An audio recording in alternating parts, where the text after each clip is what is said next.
Hey folks, Jones here. Got another cut test for you today. Today we're going to be using the Kershaw Tremor. Blade steel on this is 8Cr13MoV, which is an excellent steel in my opinion. A very budget friendly steel. The edge was sharpened freehand to 32 degrees inclusive, and the blade is 0.3 millimeters thick right behind the edge, which is pretty damn thin. So this will be an excellent slicer, I can already tell you.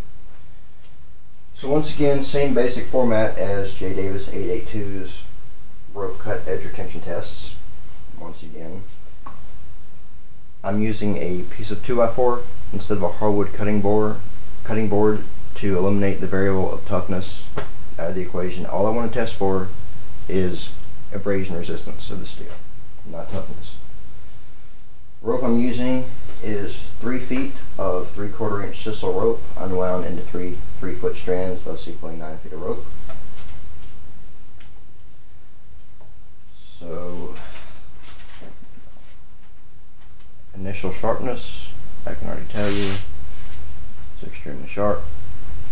This is a hair whittling edge.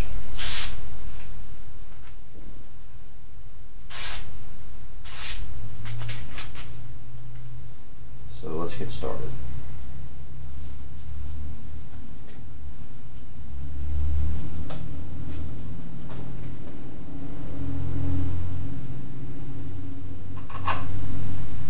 Wow. I already tell it's going to be a fun test. Of all the knives I've tested so far, I've never had one that just sunk through the rope this easily. And that mainly in part is because of the incredibly thin cross-sectional area right behind the edge of this knife.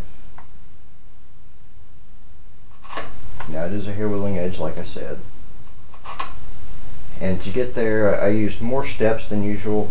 Started out on a 200 grit diamond stone, then worked my way up to a 300 grit diamond stone, 400 grit diamond stone, 600 grit diamond stone, 850 grit diamond stone, then a 2000 grit silicon carbide honing block, and then finally finished up on a strop with the 0.5 micron hand American diamond spray. So it is quite sharp. Alright, first few cuts are done.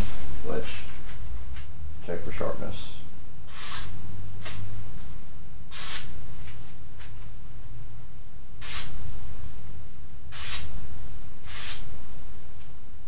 Still razor sharp.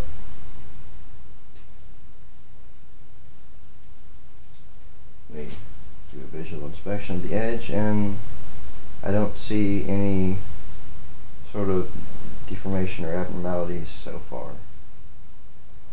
I'm quite curious about the edge holding abilities of the steel on this particular knife,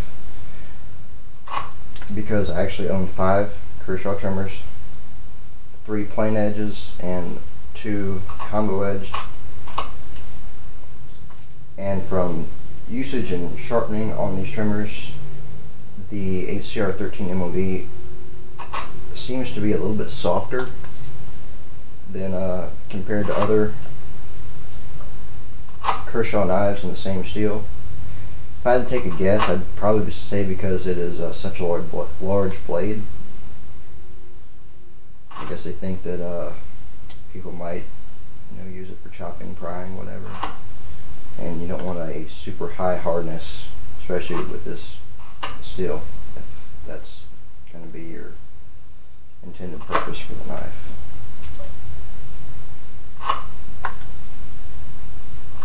But still, it is just, literally, I'm putting less than a pound of force to get through this rope. Now it is a recurve blade, but I'm not really pulling to fully utilize that recurve. Instead I'm pushing, because in these tests, that's really the most efficient manner in which to get through the rope.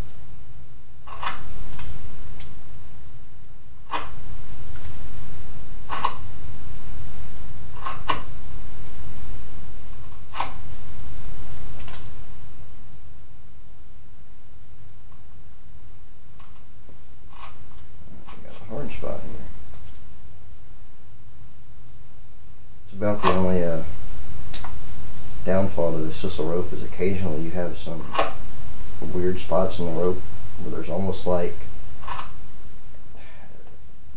pieces of like wood or stick or something.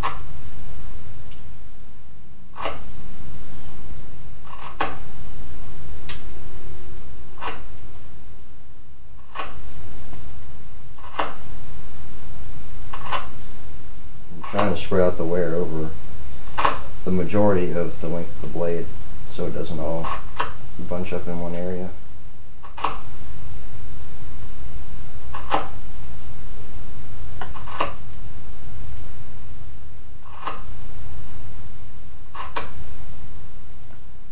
Alright, we finished 3 feet, so let's go ahead and check. Well, let me first do an inspection of the edge. Once again, I really don't see anything out of the ordinary.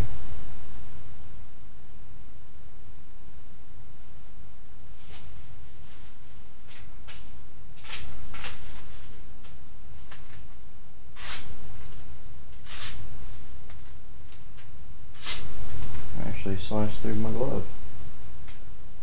I was wearing gloves to try to prevent getting all these splinters from the rope in my hand again.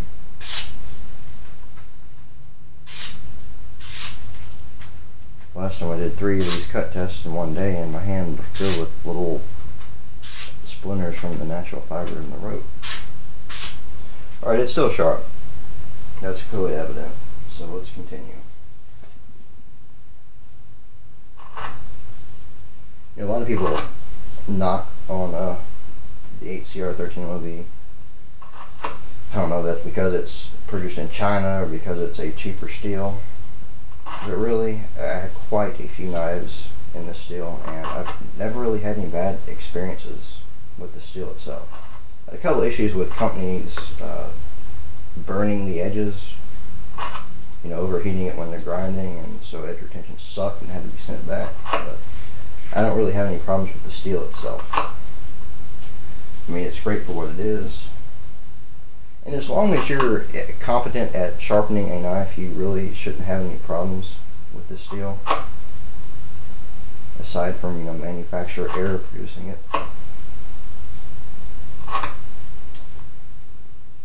Man, it is still just gliding right through this rope. I'm going to use a little bit more force now. Which, it's still, I'd say, under 2 pounds of force to get through this rope.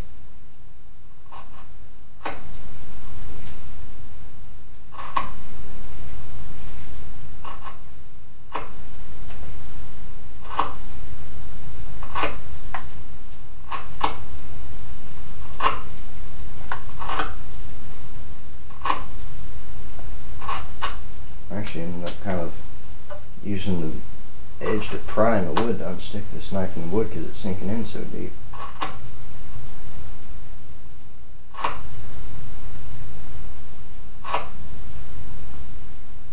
Honestly, I was about to go put this on my wicked edge to make the grind a little bit leaner, thin it down to about, you know, 30 degrees inclusive, but I figured, well, it's already a hair whittling edge, it cuts stuff, why not do a rope test before I reprofile it? So at least that'd give us another data point for, you know, the certain steels of certain production knives out there. Which is the main reason why I like this test format, because John used it for, you know, most of his cut tests, and it's, if you use the same basic format as he does, you can compare knives, you know, across the board. Well, no pun intended with that, but cut off more of my glove. Stuck in the wood.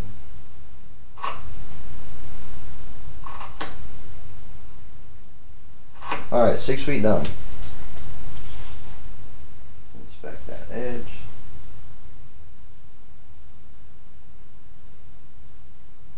I don't really see any abnormalities.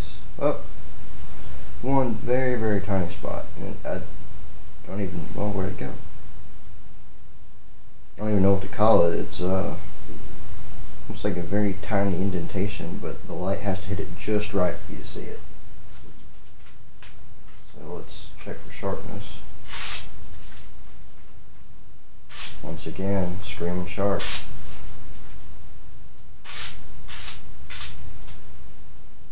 So let's continue.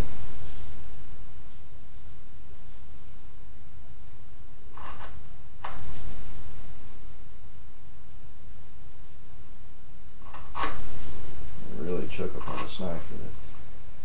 It's one of the things I love about the Tremor is it's sort of a pistol grip handle. You know, that's like the handle of the pistol, and there'd be where the trigger is. Revolver, at least. You have a lot of grip options on here. You know, you could be back here, or you can choke off and put sort of the ball of your thumb in there and have your thumb way up on the blade for very forceful cuts.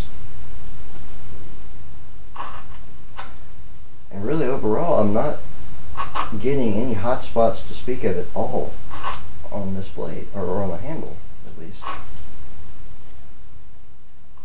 And part of that could be because I have my clip-oriented tip down.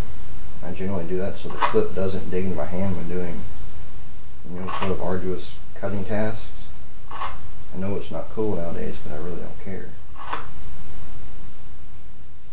I'd much rather have my knife be comfortable in hand than have to be a split second quicker getting that in my pocket. Especially considering as much as I do use my knives.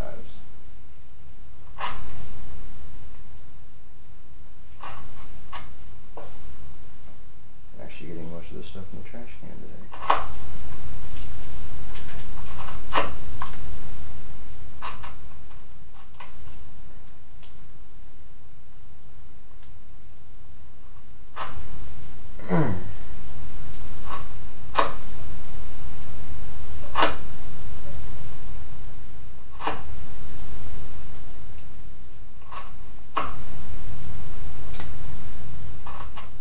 Still can't believe how easily this is going through the rope. So I've had a couple knives I've tested off camera that literally I was putting all my body weight and I still wasn't getting through the rope. Of course, that knife also made one cut and it would not cut anymore because the steel sucked so badly. And if you're curious, that was sort of a no-name Chinese 400 series steel made by Taylor Brands.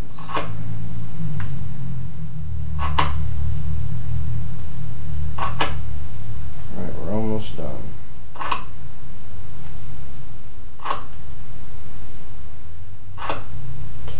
You know, just now I'm starting to feel the edge toothed up a little bit and really just, you know, rip on through that rope.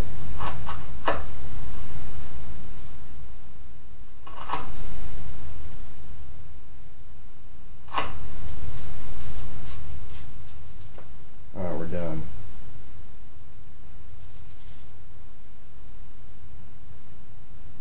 Alright, there's you got a couple of spots where the light kind of glints off the apex, but really nothing that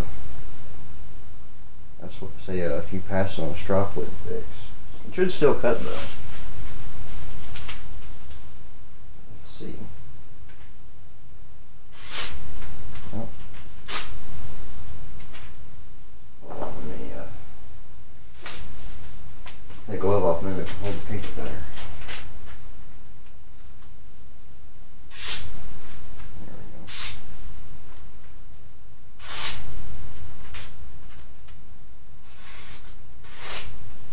That was a push cut, slice, slice. I'm trying to use the entire length of the edge, so if there were any, you know, deep abnormalities, they'd catch. But it doesn't appear to be bad enough to catch.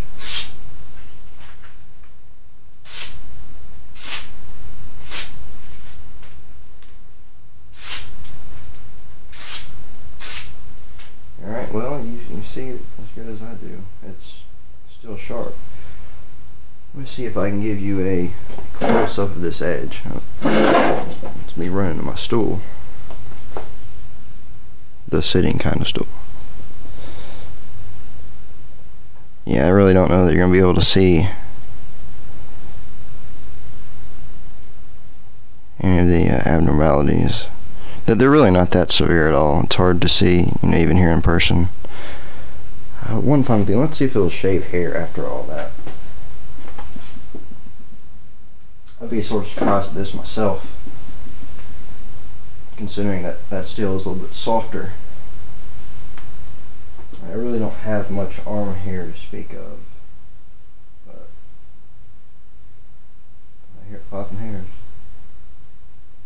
Yep. Hopefully you can see this.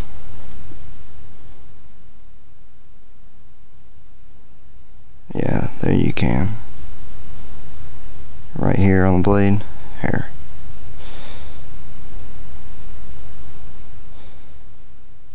So, my conclusion on this is that for the money, I've seen these and purchased these for as low as $20. For $20, you get an amazing cutter. In fact, if I had to suggest one of the best cutting knives on the market, even not considering price, Kershaw Tremor would be one of my strongest recommendations because it just cuts like a demon. So anyways, thanks for your time, guys. Thanks for watching, and I will see you in the next video.